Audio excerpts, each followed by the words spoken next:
개인적으로나 국가적으로 지정한 기념일, 1년 365일 중에 얼마나 되는지 직접적으로 헤아려 보며 사는 사람은 많지 않습니다.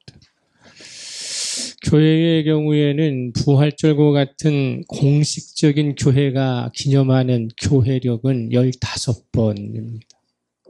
또 우리가 속한 총회에서 제정한 주일은 31번이에요. 거기다가 신년주일, 어버이주일, 부부주일, 청년주일 이런 것이 한 6번 정도 나오기 때문에 총 기억해야 할 것들이 많다 보니까 주일마다 또는 겹쳐서 그렇게 해서 모두 합치면 52개의 기념일이 있고 기억해야 할 것들이 있어요. 1년이 몇 주예요? 52주죠. 52주 각각마다 기념해야 하고 기억해야 할 주일로 채워져 있습니다. 기념일 또는 기억해야 할 사건들이 우리에게 많은 이유가 뭘까를 한번 생각해 보면 인간은 개인적으로 태어난 날이 있고 결혼한 날이 있고 자녀가 태어난 날이 있고 자녀가 결혼한 날이 있고 또 사랑하는 사람이 사별한 날이 있고 여러 가지로 연속적인 관계들이 있어요. 그렇지만 기념하지 않고 기억하지 않으면 망각해 버린다고 하는 것이고요. 두 번째로는 정상적인 관계를 유지하기 위해서는 무엇보다도 기념하고 기억하는 것들을 잘할 때에 사람과의 관계가 정상적으로 유지될 수 있기 때문이기도 하죠. 성경에서도 한 260번 이상 하나님 측에서 기억한다, 너희들은 기억해야 한다 라고 하는 말씀이 계속적으로 나오죠. 대표적인 게 출애굽기 2장 25절에서 하나님이 이스라엘 자손을 돌보셨고 하나님이 그들을 기억하셨더라. 이렇게 말씀하셨고 너희들은 애굽 땅에서 바로의 종되었던 그 시절을 기억해야 한다. 이렇게 말씀하시거든요. 이처럼 사회와 개인이 무엇을 기억하고 있느냐, 어떤 내용을 기념하고 있느냐는 그 사람 개인의 정체성과 사회의 모든 조직에 있어서의 아주 필요한, 중요한 것들이 됩니다. 개인에게 있어서 가장 중요하게 기억하고 기념되어야 할 것은 무엇일까요? 자신의 생일입니까? 결혼 기념일입니까? 아니면 부모가 돌아가시거나 부모님의 어떤 그런 생일이라든지 그런 것들입니까?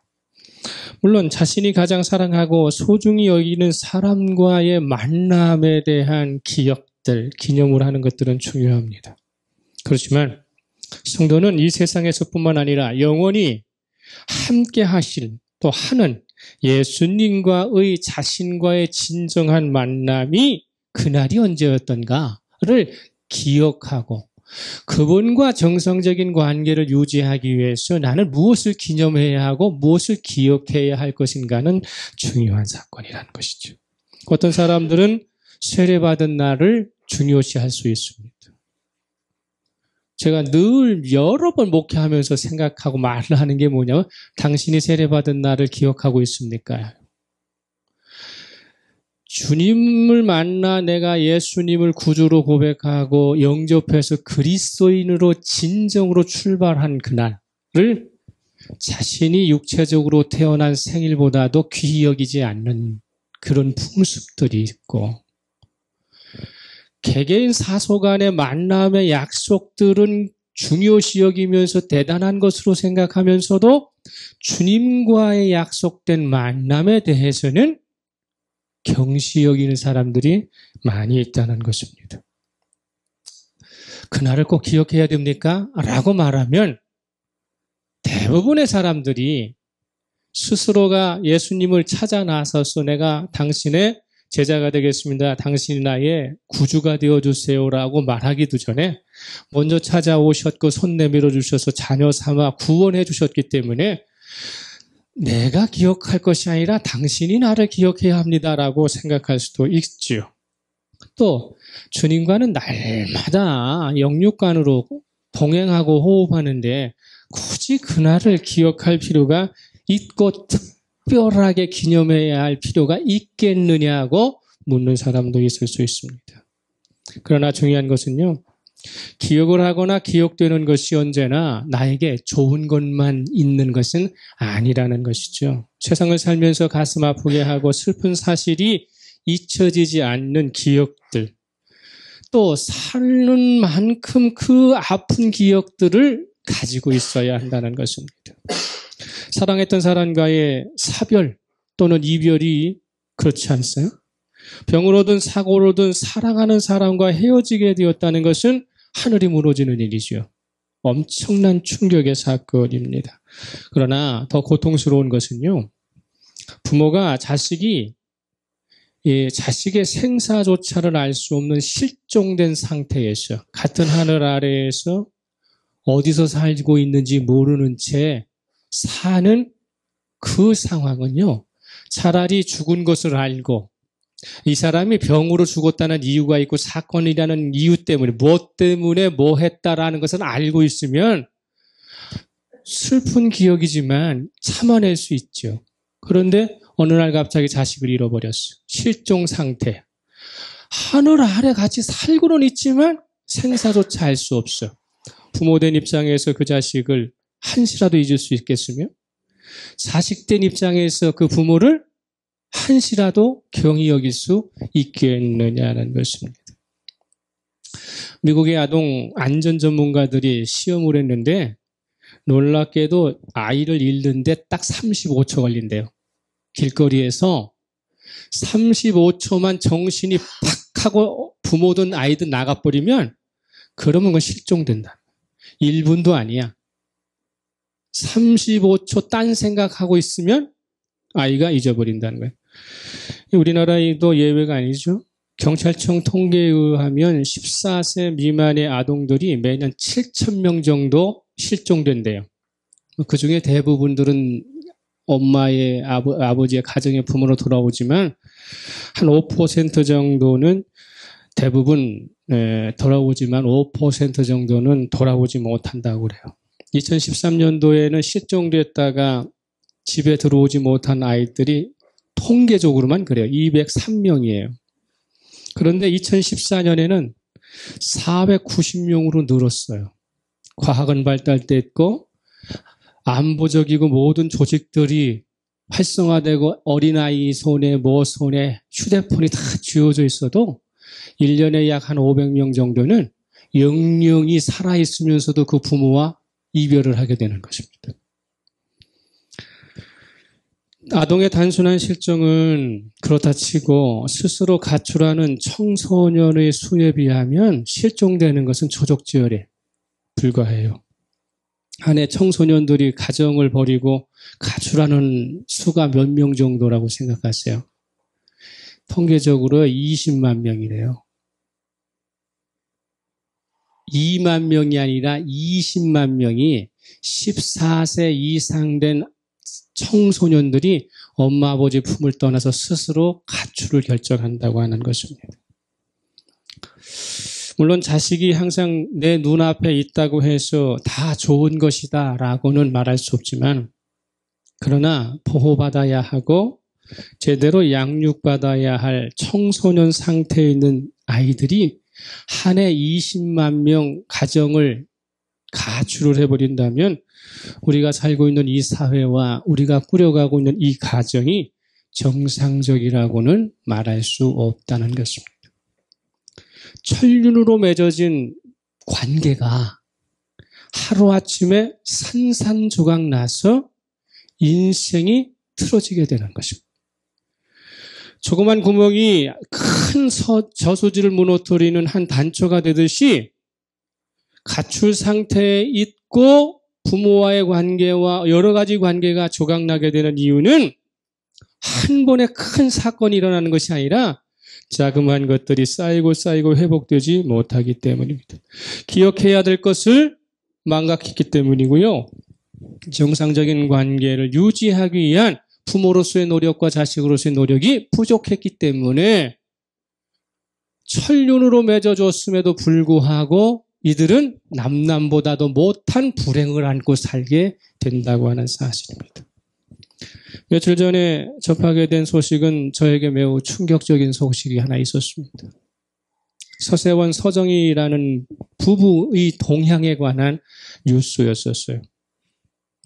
뉴스의 골자를 옮겨보면 이래요. 방송인 서정희 씨가 12일 열린 4차 공판에서 남편 서세원에게 32년 동안 폭언과 폭행의 감금 생활을 했다고 한다. 이날 서정희는 19살 때에 남편을 처음 만나 성폭행에 가까운 일을 당하고 2개월 만에 결혼해 32년간 그의 포로 생활을 했다. 그러면서 자신의 주장을 하면서 눈물을 흘렸다. 서세원 씨 측은 그것에 대하여 대꾸할 가치도 없다라고 일축을 했지만 저의 마음을 아프게 한 대목은요. 그 사람들의 삶이 어떻고 그런 얘기가 아니라 이 서정희 씨의 단 한마디예요. 서세원 씨가 목사가 되면 변할 줄 알았는데 그렇지 않았다. 이렇게 이야기해요. 목사가 되면 이전의 모든 잘못된 것들을 회개하고 변할 줄 알고 정상적인 관계로 회복될 줄 알았는데 그렇지 못했다라고 하는 것을 그가 이야기를 했습니다.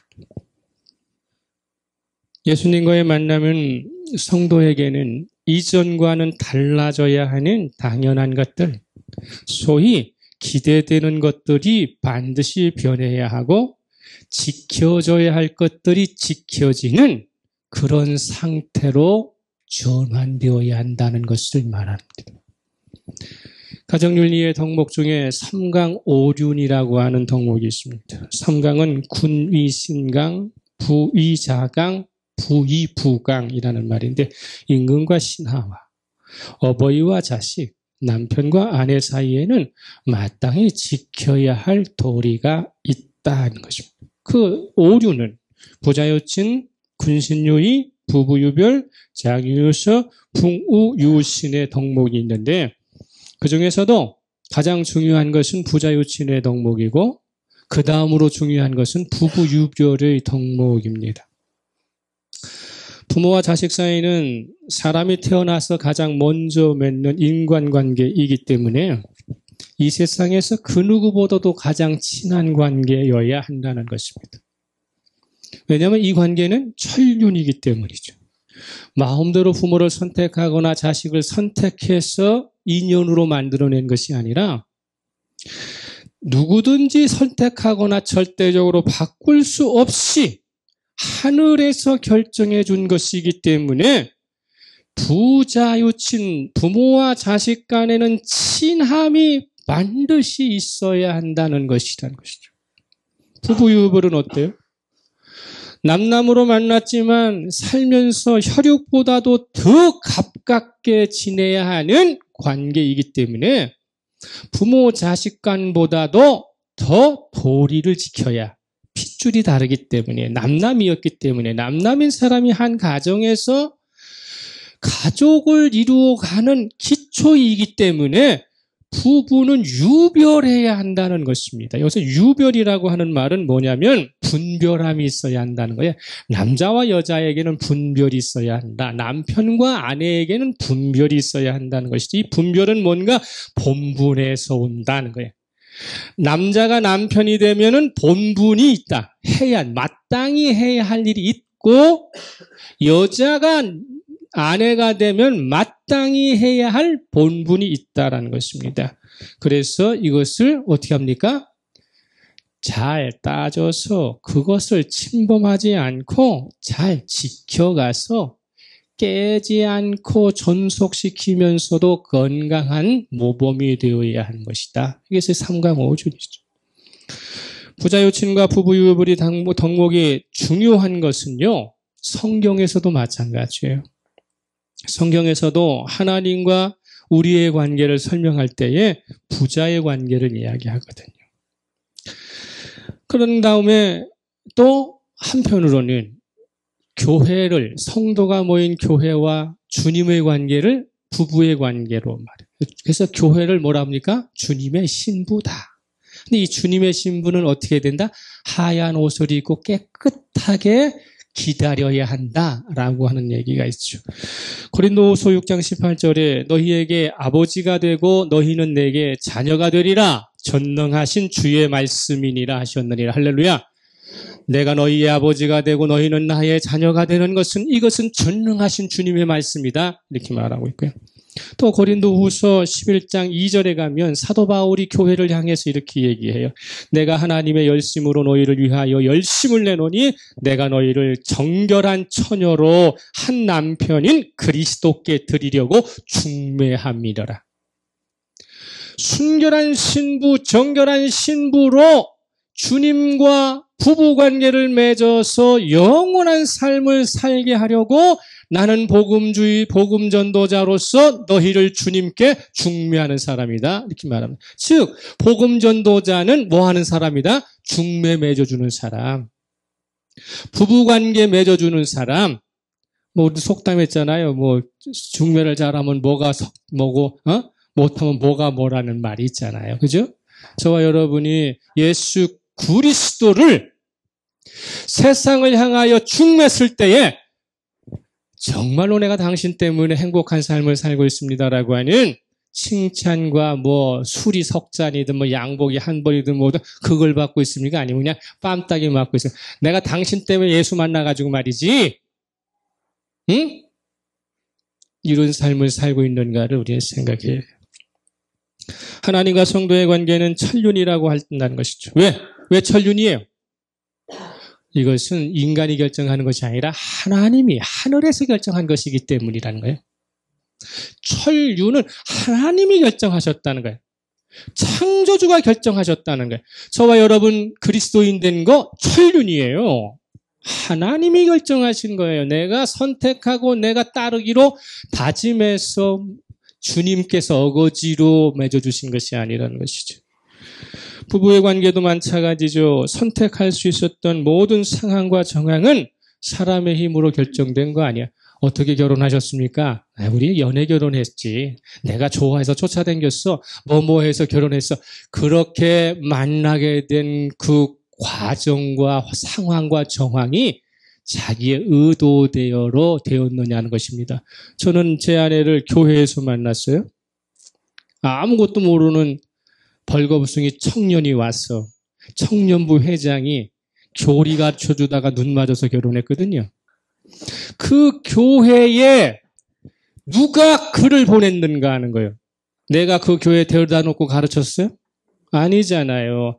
태어난 곳이 다르고 교육받은 곳이 다르고 환경이 다르고 모든 것이 다르는데 어느 순간 조우할 수 있도록 만들어주고 그 사람 곁에 누구를 통해하게 되는 여러 가지 과정들을 인간이 어떻게 설계하고 인간이 어떻게 계획해갖고 만나겠어요. 저와 여러분들의 관계는 누가 맺어주신 것입니까? 하나님이 맺어주신 것이기 때문이지요. 그러려면 어떻게 되느냐? 부모 자식 간의 친함이 약해지고 남편과 아내의 문제가 쪽박해진 것처럼 깨지게 되는 이유는 뭔가? 상대방 서로가 기억해야 할 것을 기억하지 못했고 기본적으로 갖추어야 하고 행해야 할 것들이 자꾸 실종돼 버리고 의도적으로 빗나가다 보니까 큰 문제가 생기는 것이죠. 중요한 사실은요. 하나님께는 실종된 자식은 없다는 것입니다. 하나님께는 가출한 자식이 있을 수 있다는 거예요. 하나님 측에서 실종된 자식은 없으나 하나님의 품을 떠나는 가출한 자식들은 날마다 늘어나고 있다는 것입니다. 특별히 오늘날에는 영적인 가출이 많다는 것입니다. 몸은 같이 있는데 몸은 교회 안에 들어와 있는데 그 사람은 주일날 와서 예배는 드리는데 그런데 영적으로는 가출한 상태요. 영적으로는 탈출한 상태요. 영적으로는 하나님과 떠난 상태의 삶을 사는 사람들이 많아졌다는 것입니다. 하나님으로부터 우리가 실종될 수 없는 이유는 뭐냐면 예수 그리스도는 선한 목자이시기 때문에 그래요. 단 한 마리의 양도 찾으시는 분이시고 구출해 주시는 분이시죠. 그분은 대제사장적 기도에서 요한복음 17장 12절에서 단언하십니다. 내가 그들과 함께 있을 때에 내게 주신 아버지의 이름으로 그들을 보존하고 지키었나이다. 그 중에 하나도 멸망하지 않고 다만 멸망의 자식뿐이오니 이는 성경을 응하게 함이니이다. 할렐루야. 주님께로 온 사람을 하나도 놓친 적 없고 실종시킨 적 없으나 스스로 가출하여 멸망의 자식으로 속한 사람은 있다는 것입니다. 예수님과 니고데모의 대화가 오늘 이야기가 나오는 주 대목이에요. 요한복음 3장은. 거기에서 오늘 니고데모와 예수님과의 관계 속에 상징적인 단어가 하나가 나와요. 그게 뭐냐면 밤이라는 거예요. 밤. 3장 1절 한번 보세요. 3장 1절에 그런데 바리새인 중에 니고데모라 하는 사람이 있으니 유대인의 지도자라. 그가 밤에 예수께 와서 니고데모는 당시 유대교의 최고의 권위자 중에 하나인 사람으로서 정치 지도자 산헤드린 72명 중에 한 명이었고요. 존경받는 선생 율법사였고요. 경건하기까지 한 바리새인이었습니다. 또한 이 사람은 꾸준히 진리를 탐구하는 사람이었기 때문에 궁금하거나 영혼을 위한 것이고 하나님을 만나야 되는 것이고 하나님과 관계된 것은 서슴지 않고 사람들을 만나는 것입니다. 그런데 이 사람이 주님을 밤에 찾아왔습니다. 시간적으로 밤을 이야기하는 것이 중요하지 않아요. 이 밤은 여러 가지를 내포하고 있는데 밤이라는 것은 뭐냐면 니고데모가 있는 상태, 즉 빛이 반대인 밤에 암흑의 상태에 있다 그 뜻이에요.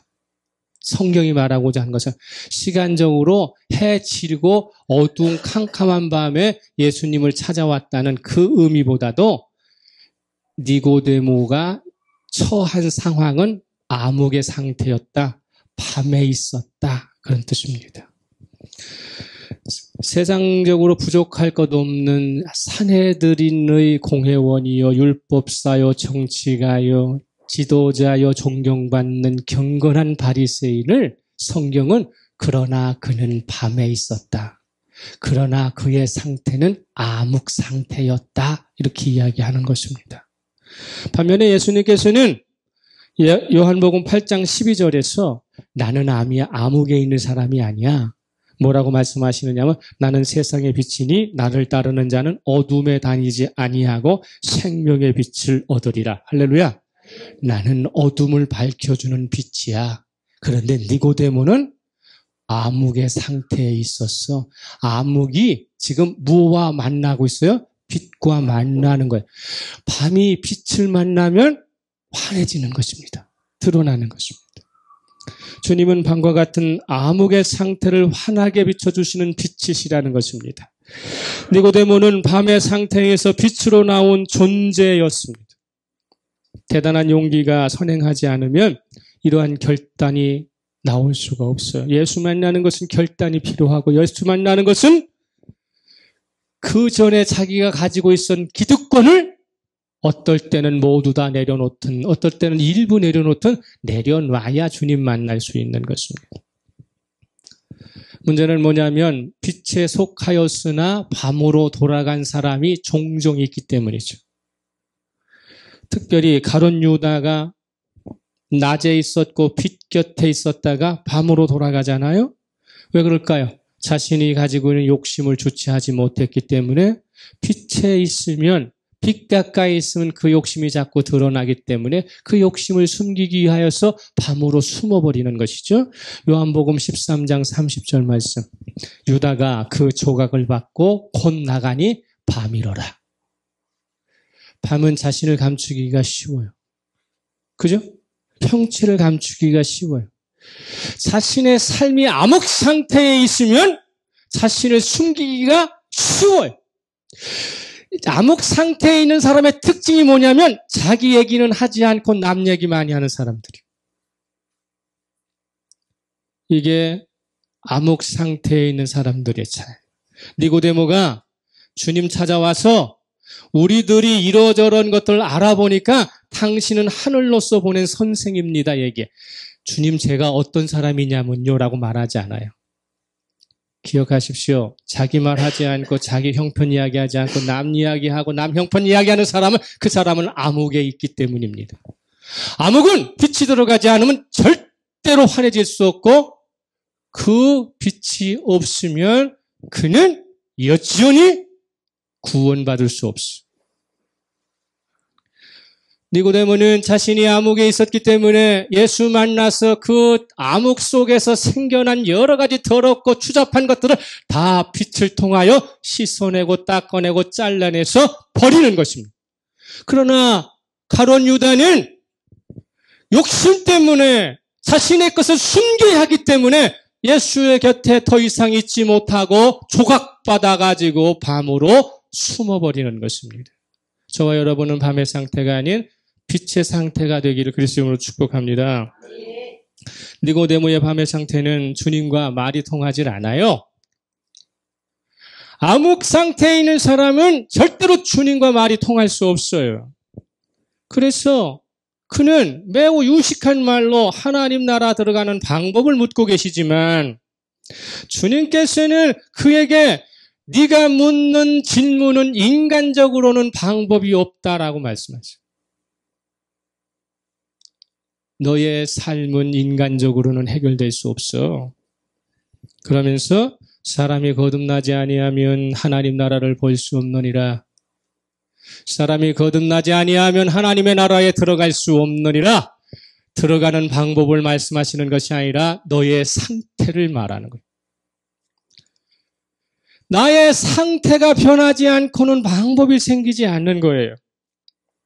여기서 거듭나다라는 말은 위로부터라는 뜻이에요. 위로부터. 그런데 더 정확히 말하면 다시라는 것입니다. 다시. 저희에게는 하나님 앞에서 다시라는 기회가 많아져야 합니다. 할렐루야. 실패했든 뭐했든 간에 하나님 앞에서 다시 하라는 그 은혜가 있어야 돼요. 위로부터 주어지는 그래 너의 삶은 실패였어. 그러나 다시 시작해. 내가 너를 도와줄게. 위로부터 내가 너에게 기회를 주마 하는 그 다시의 소리를 들어야 돼. 이제 너는 끝이야. 너는 더 이상 회복할 수 없어라고 하는 심판적 단언의 언어가 아니라 언제든지 손을 내밀어 다시 시작하라. 다시 하자. 다시 하자라고 하는 소리를 들을 수 있어야 돼요. 예수님께서 언급하신 위의 상태인 거듭남을 도저히 이해할 수 없었던 니고데모는 다시라는 말을, 위로부터라는 말을 이해하지 못했기 때문입니다. 그런데 이 사람은요, 율법적으로 매우 건전한 사람이었어요. 거룩한 삶을 살기 위해서 정진하는 사람이었고요. 누구 앞에서든지 존경받는 사람이었다는 것입니다. 그런데 너에게는 다시 시작해야만 하늘나라가 있다는 것입니다. 무엇을 얘기합니까? 위로부터의 역사, 다시 기회를 주시는 것은 전적으로 하나님께 달려있기 때문에 그래요. 하나님이 주시는 것이기 때문에. 주님은 니고데모를 말씀하시면서 네가 알고 있는 역사적 사실이 하나 있지 않니? 하면서 말씀하신 게 뭐냐면 오늘 우리가 본문을 읽은 광야의 노뱀이에요. 요한복음 3장 14절에서 15절 모세가 광야에서 뱀을 든 것 같이 인자도 들려야 하리니 이는 그를 믿는 자마다 영생을 얻게 하려 하심이라. 할렐루야. 모세가 광야에서 뱀을 들어 올려야 하는 일은 왜 생겼느냐는 거예요. 출애굽한 이스라엘 백성들이 광야에서 먹는 것에 대하여, 입는 것에 대하여, 마시는 것에 대해서, 사는 것에 대하여, 관계성에 대하여 비판하고 대항하고 반역할 때에 하나님은 참으시다가 결국은 불뱀을 보내셔서 사람들을 물게 하시는 것이죠. 불평과 불만이 많아지는 사람에게는 더 큰 고통을 주어서 이전의 불평과 고통을 잠재우시고 더 큰 고통으로 말미암아 그 고통에 주목하게 하신다. 이게 하나님의 참아낼 수 있는 고통과 고난을 이겨내지 못하고 입으로 발설하고 불만하면요, 말로도 할 수 없는 고통과 고난이 찾아오는 것이요. 불러들이는 것이죠. 원망과 불만은 고통을 불러들이는 것입니다. 그러나 감사는 원망과 불평을 내치는 것입니다. 그래서 불뱀이 찾아왔어요. 모세의 간청으로 구원의 방도를 마련해 주셨는데 어이없게도 구리뱀을 만들어서 장대에 높이 올려놓고 물린 놈들은 쳐다보는 놈만 살 것이다. 이렇게. 쳐다보는 사람. 구리뱀을 만드는 것은 그러다 치고 쳐다보는 것과 독이 퍼진 죽어가는 사람과의 관계는 뭐냐는 것이죠. 물린 게 본다고 치료됩니까? 이걸 이야기하는 거예요. 한마디로 아래 세상에서의 구원의 가능성은 없다. 구원은 오직 하나님께로부터 오는 것이다. 오직 위에 계신 하나님의 은혜로만 구원받을 수 있다. 주를 쳐다봐라. 그리스도를 쳐다봐라. 지난주에도 말씀드렸지만 십자가에 달리신 예수님을 외면하거나 등한시하고는요, 절대로 그리스도인이 될 수 없습니다. 기억해야 할 것이 무엇이고 관계성을 유지하기 위하여 내가 오늘 날마다 조치해야 할 것이 무엇인지를 자꾸 빼놓고 실천하지 않으면 결국은 남남되는 거예요. 저와 예수 그리스도와는 이별 상태입니까? 가출 상태입니까? 아니면은 누구 말처럼 쇼윈도우 상태입니까? 보여주는 것에는 능숙하고 있지만 실제적으로는 별거 상태와도 못하고 떨어진 상태만도 못한 그 상태는 아니냐는 것입니다. 하나님께서 예수님을 따르는 사람을 위한 준비는요, 반대쪽으로 따르지 않는 사람들에게는 전혀 다른 상황을 초래하게 돼요. 하나님께서는 구원을 계획하실 때 필연적으로 따라오는 것이 있는데 심판이 그것입니다. 심판은 애초부터 하나님께서 의도하신 것이 아니라 필연적으로 파생되는 것입니다. 잘 기억하세요, 이 말은. 콩으로 두부를 만들면 뭐가 나와요? 부산물인 비지가 삐져나오듯이 엄밀히 말해서 하나님께서 심판하시기 때문에 인간이 심판을 받아야 하는 것이 아니라 하나님은 구원을 계획하시고 인간을 초청하셨지만 인간이 그것을 거부하면서 심판을 선택했기 때문에 어쩔 수 없이 주님은 심판하실 수밖에 없는 거예요. 그래서 3장 17절에서 그 말씀하시는 거예요. 3장 17절. 하나님이 그 아들을 세상에 보내신 것은 세상을 심판하려 하심이 아니요 그로 말미암아 세상이 구원을 받게 하려 하심이라. 18절. 그는 그를 믿는 자는 심판을 받지 아니하는 것이요 믿지 아니하는 자는 하나님의 독생자의 이름을 믿지 아니하므로 벌써 심판을 받은 것이니라. 이렇게 되어 있어요. 이게 뭐냐면 세상은 죄로 어두워. 그래서 빛이 들어와. 그래서 빛 가까이 오는 사람은 구원을 받는 거예요. 근데 빛 가까이 오지 않고 계속적으로 어둠에 머물러 있으면 구원과의 반대 상황에 심판을 나중에 받는 게 아니라 이미 벌써 심판을 받고 있는 상태로 진행되어 가는 것입니다. 니고데모에 의해서 발견된 것은요, 세상에 속한 우리가 구원하시는 하나님의 일을 다 알고 따를 수는 없다는 거예요. 다만 우리의 위치에서 성령님께 의지해서 예수를 믿기로 선택하는 것입니다. 빛으로 나오기로 선택하는 거예요. 그러면 역사는 광야에서 독사에 물려 죽어가는 사람들이 들려진 놋뱀을 바라보는 것으로 산 것처럼 너희들이 어둠의 상태에서 빛을 피하지 않고 빛을 바라보면 빛이 그 안으로 들어간다는 거예요. 내가 옮겨져 가는 것이 아니라 빛이 들어오는 것이에요. 바라봤기 때문에. 우리가 태양을 바라보면 태양이 우리의 눈으로 들어와서 우리 눈이 머는 것처럼 바라보면 들어오는 것입니다. 그러나 그 바라보는 것을 회피하고 돌아버리면 그 사람은 여전히 어떤 상태예요? 어둠에 있는 상태가 되는 것입니다. 예수를 거부하는 것은 서두에서 밝힌 바 있지만 나약한 위치에서 부모로부터 이탈되어 실종되었기 때문이 아니라 가출 상태에서 스스로 자신이 복귀하지 않았기 때문입니다. 한 해 수많은 사람들이 가정을 이탈하고 가출하는 이유는 천차만별이에요. 자식이 정말로 일찍부터 되바라지고 타락해서 그럴 수도 있지만 대부분은 부모된 위치에서 자식을 제대로 보살피지 못했기 때문에 자식들은 가출하는 것입니다.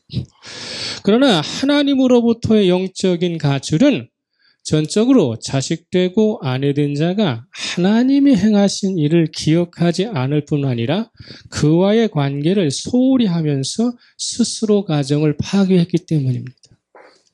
간단한 얘기가 탕자의 예예요. 부자인 아버지의 집에서 넉넉하게 살 수 있음에도 불구하고 자질구레한 욕심 때문에 싸들고 나가는 것이죠. 구약의 호세아의 고멜처럼 못된 것 데려와가지고 회복시키고 목욕시켜 놨는데도 그 옛날 습성을 못 버려 다시금 그 길로 돌아가는 것입니다. 요한복음 3장 16절은 분명히 우리에게 말씀하시죠. 하나님이 세상을 이처럼 사랑하사 독생자를 주셨으니 이는 그를 믿는 자마다 멸망치 않고 영생을 얻게 하려 하심이라. 할렐루야. 믿는 자마다. 믿는 자는 누구든지 예외 없이 하나도 실종되지 않고 구원받는다는 것입니다. 찬송가 525장 후렴구유는 뭐랍니까? 집을 나간 자여 어서 돌아와 어서와 돌아오라고 말하고 있습니다. 왜? 주님은 문 열어놓고 계시기 때문이고 두 팔 벌려 기다리고 계시기 때문에 그분은 하셔야 할 일이 분명히 알고 계시기 때문이죠. 서정희 씨와 서세훈 씨의 경우처럼 사실은 그렇게 살지 않았으면서도 겉으로는 그렇지 않은 척 사는 부부, 가정들이 너무 많다는 것입니다. 관계가 한순간에 깨지고 평생 씻을 수 없는 상처와 아픔을 생산하는 이유는 모두가 그들은 하나님을 믿는다고 이야기했지만 하나님의 품을 떠나서 자의적으로 살았기 때문입니다. 아내의 폭로가 무엇이었는가 그리고 그것이 사실인가가 중요한 것이 아니라 그들이 입은 그리고 입게 된 씻을 수 없는 고통과 상처는 이제는 인간적인 방법으로는 해결할 수 없다는 거예요. 헤어지는 방법밖에 없고 돈으로 해결하는 방법밖에는 없어요. 이전의 과거로 되돌아갈 수 없습니다. 행복했던 수준으로 돌아갈 수 없어요. 그 방법은 유일하게 하나요. 예수 그리스도 앞에 회복하고 예수 그리스도로 말미암아 치유받는 방법밖에는 없는 것입니다. 그분이 목사 되었을 때 엄청나게 은혜 받았다고 쫓아다니고 그 사람 부흥사 데려다 놓고 말이죠. 은혜 받으려고 했던 교회와 여러분들 회개하십시오. 우리들이 깊이 생각해야 합니다. 주님을 만날 날, 주님을 만난 날은 언제입니까? 그분이 우리에게 무엇을 하셨는지 무엇을 기억하고 있습니까? 그분을 기억하고 그분의 만남을 기념하는 사람은 절대로 인생에서 탈선할 수 없습니다. 니고데모는 주님과 만난 그날 밤을 절대로 잊지 않고 살았기 때문에 그는 밤의 상태에서 낮의 상태로 돌아왔기 때문에 그는 주님의 십자가 선상까지 여전히 낮의 상태를 유지했어요. 21절에 진리를 따르는 자는 빛으로 오나니 이는 그 행위가 하나님 안에서 행한 것임을 나타내려 하심이니라. 진리를 따르는 자에게는 하나님이 행하시는 일이 나타나게 되어 있습니다. 유지하는 사람, 그 사람은 실종되지 않는다는 것이죠. 누구라 할 것 없이 거듭남은 믿는 자와 그렇지 않은 자의 근본적인 차이를 드러내는 완벽한 표예요. 내가 거듭났다면 감사하십시오. 내가 용서하십시오. 그리고 이해하십시오. 그러면 진리를 따르는 자는 반드시 하나님이 행하시는 뜻이 나타나게 돼 있어요. 하나님께 감사하는 자에게 왜 감사의 거리를 안 주시겠어요? 하나님 앞에 용서를 선포하는 자에게 왜 용서할 능력을 안 주시겠어요? 우리들이 무엇을 선택해야 될 것인가를 깊이 생각하면서 지금도 살아계신 주님이십니다. 지금도 여전히 우리의 구세주이십니다. 주님 바라보시고 인간사에 모두 얽혀있는 것은 푸세요. 먼저 용서하세요. 먼저 고맙다고 손 내미세요. 그러면 진리를 따르는 자에게는 주님의 능력이 그의 삶을 변화시켜 주십니다. 오늘도 사순절기간 십자가 기억하십시오. 십자가는 나에게 어떤 것을 기억하게 하는가? 십자가는 나로 하여금 무엇을 기념하게 하는가? 그것이 나에게 주어졌다면 성령의 음성인 줄 알고 그 말씀을 그대로 실현하셔서 진리를 따르는 자의 선상 위에 영혼을 바라보시는 저와 여러분 되시기를 예수 그리스도 이름으로 축복합니다. 침묵합니다.